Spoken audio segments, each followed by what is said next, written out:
Houston, presented with a question seeking perspective on what enables the Steelers to maintain an annual standard of excellence. Pittsburgh coach Mike Tomlin took a micro-path toward his answer, one that could reflect his team's preparation efforts this week.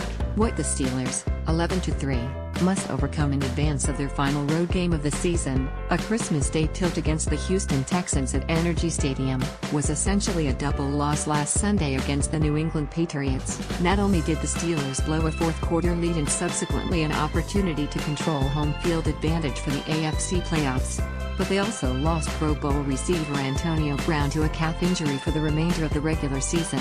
One day following the defeat, Tomlin refused to give in to any of the discord. There was ample controversy surrounding how the Steelers lost, with a game-winning touchdown wiped off the scoreboard by a replay reversal. There was the last-second, red zone interception tossed by quarterback Ben Roethlisberger when a field goal would have sufficed, with the injury sustained by Brown just enough to send the Steelers into a bit of a tailspin. However, part of sustained excellence is perseverance in the face of adversity, and when Tomlin relayed how quickly his team moved beyond what happened against the Patriots, it provided a clue as to how the Steelers managed to regularly play their way into championship contention. "I don't know that I have the answer to that," Tomlin said. "Really, we just put all our eggs in the 2017 basket. We don't waste a lot of time thinking about the things that we've happened to have enjoyed in the past or work to build off of those things. We're singularly focused on this opportunity with this group, and I think that singular focus helps us probably more than anything."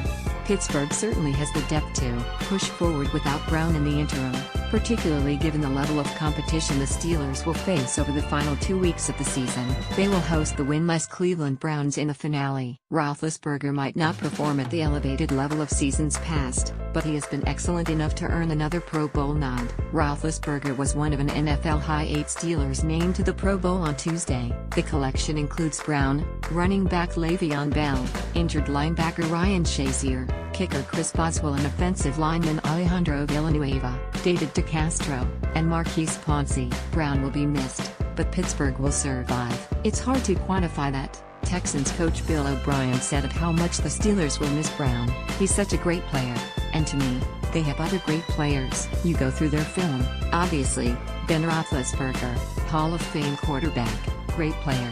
Le'Veon Bell, Martavis Bryant, UU, Smith-Schuster, Jesse James.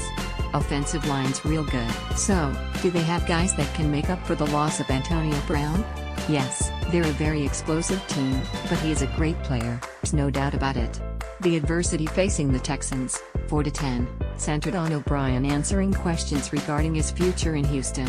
With one season remaining on his contract and a bottom having fallen out on his team this season, O'Brien was nevertheless adamant that he is where he wants to be. Desperate for any positive news, the Texans received someone receiver DeAndre Hopkins and outside linebacker Jadeveon Clowney earned their second Pro Bowl selections, despite a revolving door at quarterback that included Tom Savage, Deshaun Watson and TJ Yates as starters. Hopkins has 92 receptions for 1,313 yards and 12 touchdowns, a franchise record. He is first in the NFL in targets, 168, tied for fourth in receptions, second in receiving yards and first in receiving touchdowns. Hopkins also was a Pro Bowl pick in 2015.